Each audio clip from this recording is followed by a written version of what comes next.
here. There is levels to that. There is meaning behind it. Trust me. Can I show you a video of the biggest match that I had in WWE? Can I show you a video of me wrestling? Yeah. I'd love to show you.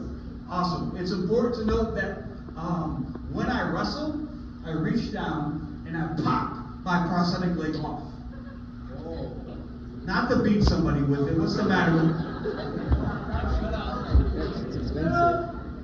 You actually think I take my leg off and hit somebody over the head with it? Yeah. I would never, in a million years, I would never take my leg. It's a medical device that I used to get around. I would never use it as a weapon. What do I look like, a degenerate? Do I look like a psychopath? I would never do that.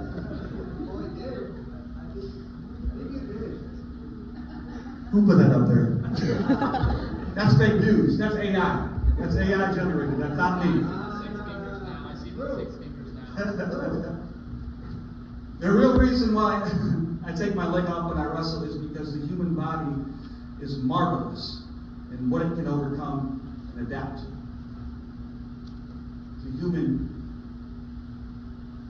brain is marvelous in what it can overcome and what it can adapt to. The human spirit is even more marvelous in what it can overcome.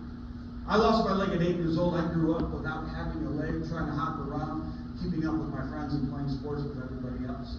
So in a small, confined space like a professional wrestling ring, I'm much more balanced. I can move a lot better. I can jump a lot higher. And I'm much more faster without the use of my prosthetic leg.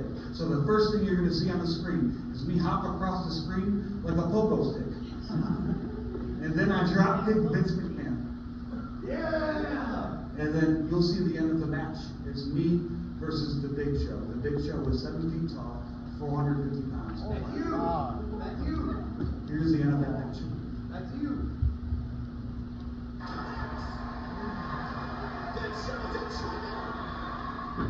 So I kick this. Big Show's laid out. I go to the top rope on one leg, I do a backflip.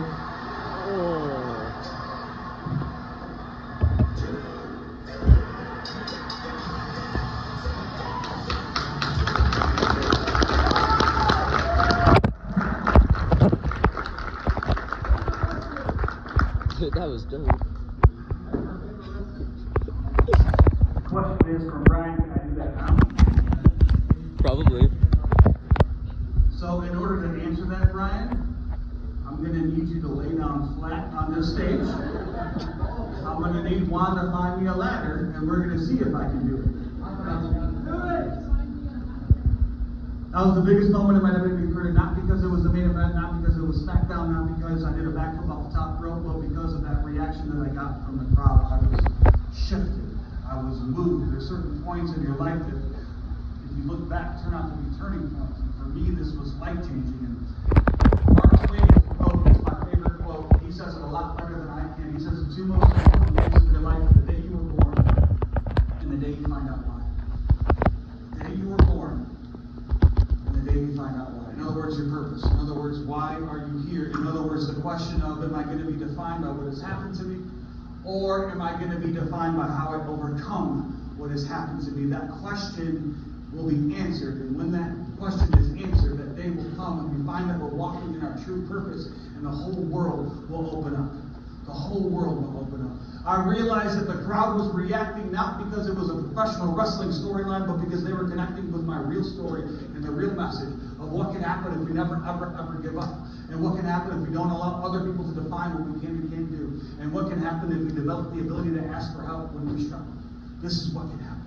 And so I thought, you know what, let me take this message, not only inside of a professional wrestling ring, but let me talk to as many people as I possibly can. And 12 years ago, I started a new journey as a motivational speaker. For the past 12 years, I've been with School Speak. I've been able to have the privilege and pleasure of working with over 200,000 parents, teachers, and students just like you, all over this beautiful country, carrying that same message.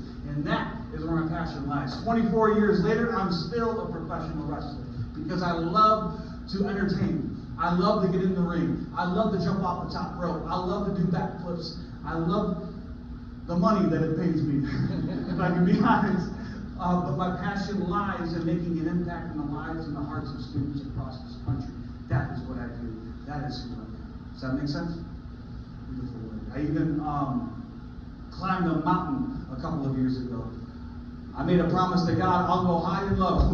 Wherever you want me to go to carry that message, I'll be there. I'm a good soldier. And so, a few years ago, me and 10 other amputees climbed to the top of the Cayambe volcano. It's an active volcano in the country of Ecuador. It's the highest point on the equator, elevation 19,000 feet. Me and 10 amputees. That means there was 10 dudes, 10 legs between all of us.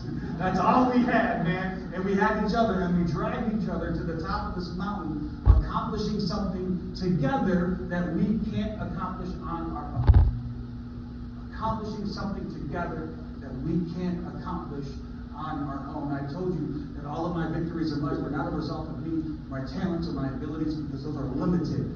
They're the result of the people around me. People that poured into me. People that invested in me. People that picked me up when I fell down. People that didn't give up on me. People like our Gear Up staff here. People like our Gear Up counselors here. People like the Cool Speak team here. We are your team. Utilize us. Our contracts say that we're here for 4 days. That's our contract.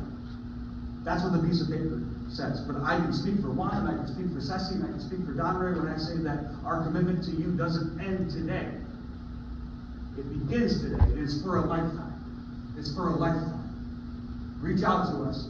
Let us be resources to you from now until forever. Does that make sense? Is that clear? We are here for you. A couple of years ago, I had another amazing platform on the television show, American Ninja Warrior. Have you all seen American Ninja Warrior? It's an insane show, is it not? I'm the first one-legged dude to compete on Ninja Warrior. Here's what happened when I competed on season 8 of Ninja Warrior. We have amputees running towards the floor like Zach Gowen. But you can do whatever.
That's incredible.